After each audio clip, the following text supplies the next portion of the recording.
Great. You should Can be I so watch? lucky. Can I watch? Now listen, Oh, keeper. Sorry. You mentioned Roger Forster coming down. You can mention the dates, and I'll ask you what exactly it's going to be speaking about. You know, you can go into that. Then you can go into the plans of whatever general close.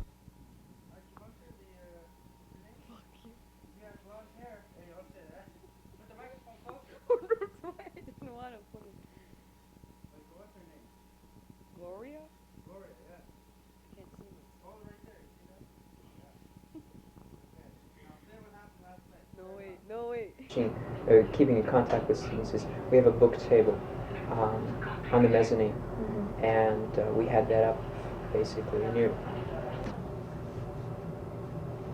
Okay.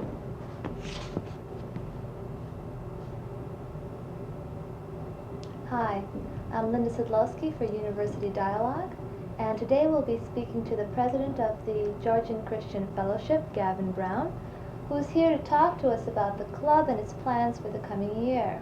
Hi, Gavin. Hi. Could you please explain to our audience exactly, Sorry about that. okay. See, You it's can't easy. see what I'm feeding in. Yeah, in the corner of my eye. I was kind of waiting for a cue. You don't want that? As soon as the fading in, I'll go. Yeah, because otherwise it's going to make it Okay. Ça roule toujours? Oh, ouais, c'est pas grave. These cameras, too much action too fast, and they blur like crazy. Yeah. So my friends went down to Toronto. They got broadcast quality equipment down there. So instead of McGill, and thinking of things. Mm.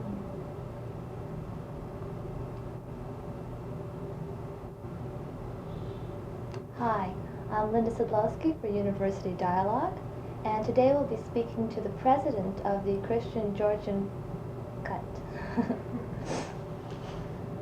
And you could just say Christian Fellowship at Sir George Georgian Christian Fellowship. I'll do that. and GCF.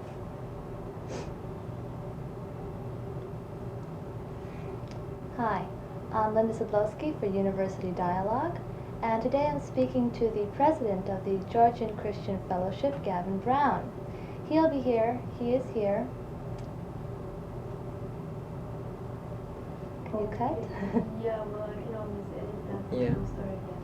I'm really. Otherwise, As long as the introduction is okay, then we can go on. yeah. You Yeah. know. Just Sure. you want to get That the looks intro good. straight. Yeah. We'll start it one more time. Don't make it too big. Just wait.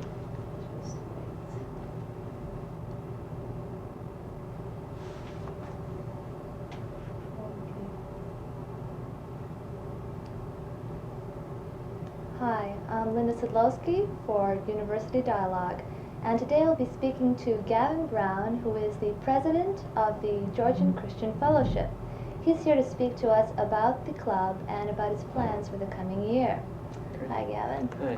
Hi. Could you tell our audience a bit about the fellowship as well as its plans for the coming year? Okay. The Georgian Christian Fellowship is a member club of InterVarsity Christian Fellowship, which has clubs across Canada and universities and CEGEPs and high schools. And we're a group of university students, and it's a student-run and student-organized group, hoping to get together regularly throughout the school year to share with one another and beat the rat race of impersonalism that we experience at different levels through the school year, and to share with one another and to share with outsiders our faith and how we feel Christianity and the Bible have communicated something to us that helps us survive and grow in this world and communicate that life to other people. What activities do you plan? We're planning this year to have a monthly meeting for all interested people on the third Thursday of every month. The first meeting is tomorrow, the 20th of September, and that's at 6 o'clock in the evening.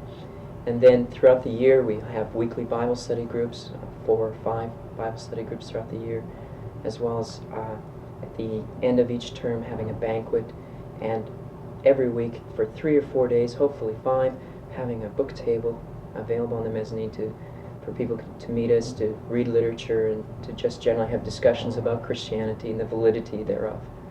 What type of people join your club? Are they people who are seeking friendship or interested in learning more about the Bible, or who have some sort of problems and just wish to discuss it with other people? Most of the people that begin in the Christian fellowship are Christian people, church people who come to university and want to continue contact with Christian people, to continue studying the Bible at the same kind of level that they study philosophy, mathematics, science, whatever they're doing. We also have a lot of people who come as we reach them, as we communicate to them and talk to them about their faith and our faith, and challenge them about the claims of Jesus Christ, and others who might feel that there is a sympathetic and friendly ear and eye and heart in the Christian fellowship, and like to discuss and pray about their problems and see if there is any validity in the claim that Jesus can help those people. But you do not claim to be a church. No, the Christian fellowship is not a replacement to the churches, and we all go to churches on Sundays, and sometimes during the week we attend regularly our own churches. But we're a gathering of university students on campus to share about Christianity with each other and with others. What makes us not a church is the fact that we're just one social group of students, generally in our 20s, while church is much broader. They've got parents and children and so on, so we simply couldn't be a church anyways. Do you consult with the chaplain, though? Yes, we have close contacts with the chaplain, since our offices are in the same office as the chaplains, and one of the chaplains, he regularly takes Bible studies for us, and the other chaplains, we're constantly in touch with them, informing them what we're doing and helping out where we can with their programs as well. Do people ever come to you with some problems? Say if they have a family problem, they're frustrated, distressed. Do you find that they come and seek some sort of help from your club? I couldn't say totally that a lot of people do. I think, though, that we would like to offer that opportunity to people to come and share with us if they'd like to consider the possibility that Christianity, perhaps studying and reviewing in the Christian Bible, might provide for them a help in their time of perhaps need. And we'd very much like to befriend people and communicate to them that we love them and that God loves them. And we definitely like to have that opportunity if people are interested. I feel that perhaps most people are ignorant, that is not aware of the Christian fellowship as a whole, and that there is an alternative to psychiatry or to going to a professional person.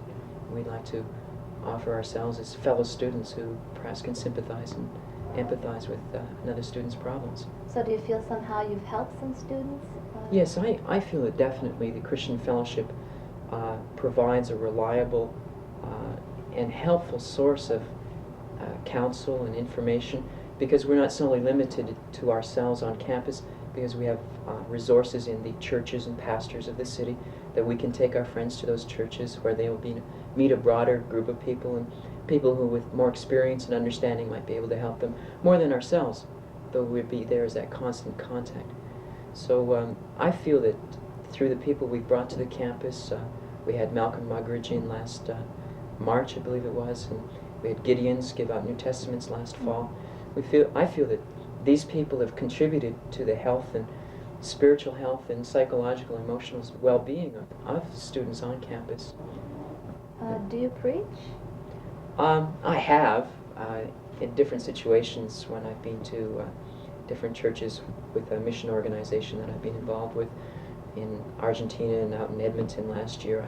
I've had that opportunity, yes. This is just not a club solely within Concordia. There are other Christian fellowships around Canada, I imagine. Oh, yes. Each year, the leaders of the Christian fellowships in different universities across Canada get together for a 4 or 5 day conference between Christmas and New Year. And last year there were 27 universities represented, all belonging to the same organization. And here in Montreal we have people from McGill and Loyola, as well as the different CEGEPs and the French universities. Do you frequently have guest speakers? Yes, we're having our first guest speaker of this semester on next Wednesday, the 26th of September. He'll be available on the mezzanine at our book table. His name is Roger Forster. He's quite well known campus evangelist in in Britain. He's written several books, and he's coming to spend the afternoon talking to students about anything that they like to talk about. Primarily, he's quite well versed in dealing with the subject of why, if there is a God of love, is there suffering and sorrow and disasters in this world? How can a God of love let hurricanes happen that destroy lives and destroy property? And how can he let famines and wars go on if such a God of love really exists and if he's powerful, like so many people claim him to be? So he'd be willing and loving, he'd love to discuss with anyone about this kind of thing, this kind of topic. And he loves argument and discussion and free going debate, and he's quite interesting. And in our monthly meetings, we're planning to have different speakers from the Montreal area come and speak to the Christian Fellowship. And in October, we're hoping to have the Mennonite group from Montreal share with us about the boat people problem, what we can do, how it came about, and present, I hope, slides and film about that. We're hoping to do that sometime late in October. And in the middle of October, we're having a drama team come. They'll have a 1-hour presentation called The Wedding Feast, or The Marriage Feast, one or the other. And they're a group of people who travel around North America, and they present this drama and music as a form that's their basic activity that has been for the last summer and this fall, and presenting the gospel, the message of Christianity, in a living dramatic form, taking the idea of Cinderella and transforming it to communicate a message that is not only entertaining but with an element of truth and speaks to the heart and mind of people today. What has been the response to your guest speakers, your club? Have you received much positive feedback, any negative feedback? We've had some very positive comments from people on campus, from administrators and people like that. They're very supportive of our group. Student reaction, it's hard to judge and tell.